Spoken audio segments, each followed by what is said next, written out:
வாழ்க்கையோ 4 நாட்கள். அதில் ஒரு நாள் நான் உன்னுடன் கழித்தால் போதும். அது 100 நாட்களுக்கு சமமாகும். அற்புதம் சலீமா பேகம்.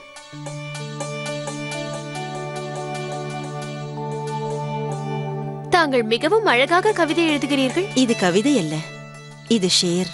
கவிதையோ ஷேரோ வாழ்க்கையை 2 விதமாக பார்ப்பதற்கு கற்றுக் கொடுக்கிறது. ஆமாம் ஜோதா பேகம், எவ்வளவு காலம் வாழ்க்கையை வாழ்ந்தோம் என்பது முக்கியமல்ல, நாம் நம்முடைய வாழ்க்கையை எவ்வாறு வாழ்ந்தோம் என்பதுதான் முக்கியம்.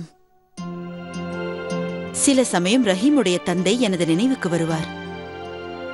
எனது கணவர் பைரம் கானின் கவிதை இது. அவர்தான் இதை கூறுவார். அந்த அல்லாஹ் இட்ட வாழ்க்கையோ வெறும் 4 நாட்கள் மட்டும்தான். அதில் ஒரு நாள் நான் உன்னுடன் வாழ்ந்தால் அது 100 நாட்களுக்கு சமமாகும். தாங்கள் பொய் உரைக்கிறீர்கள். கண்டிப்பாக இல்லை பேகம்.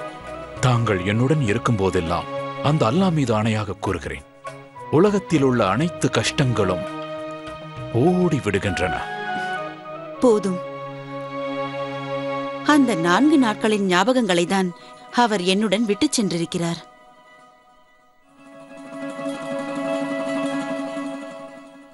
ரஹீம் தங்களோடு இருக்கிறான் அல்லவா? அவன் தங்கள் மீது அதிக அன்பு வைத்திருக்கிறான். ஆனால் ரஹீம் என்னுடைய மகன் இல்லை ஜோதா பேகம். பைரம் கானின் இன்னொரு பேகத்தின் மகன் அவன். நான் ரஹீமுடைய 2வது தாய். ரஹீம் மிகவும் அன்பான குழந்தை, அதிர்ஷ்டசாலியும் கூட. அதனால்தான் கான் பாபா போன்ற தந்தையும் ஷெஹன்ஷா போன்ற பாதுகாவலரும் உள்ளனர். கான் பாபா ஜலாலை எவ்வளவு நேசித்தாரோ அதே போல்தான் ரஹீமையும் ஜலால் நேசிக்கிறார். உங்களுக்கு தெரியுமா, இன்று ஷெஹன்ஷா ரஹீமை முதுகில் ஏற்றி குதிரை சவாரி விளையாட்டு விளையாடினார்.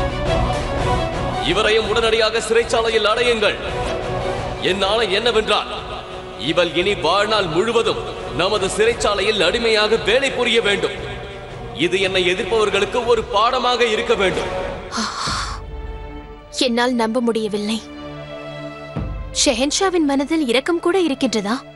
எனக்கு ஞாபகம் உள்ளது, ஒரு நாள் அந்த சிறு குழந்தையை அவன் பெற்றோர்களிடமிருந்து வலுக்கட்டாயமாக பிரித்து சிறைச்சாலையில் அடைத்தார். அப்படிப்பட்ட ஒருவர் தந்தையின் பாசத்தை காட்டுகிறாரா? தாங்கள் தவறாக எண்ணுகிறீர்கள் ஜோதா பேகம்.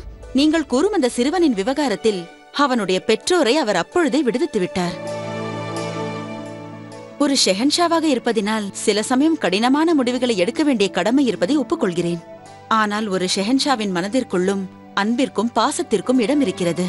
அதை நானே என் கண்களால் பார்த்திருக்கிறேன். ரஹீமின் விஷயத்தில் ஷெஹன்ஷா மட்டுமல்ல, ருக்கையா பேகமும் ரஹீமிடம் மிகுந்த பாசத்தை காட்டுவார். இன்று நான் முதல் முறையாக பார்த்தேன். ருக்கையா பேகத்தின் கண்கள் கலங்கி இருந்தன.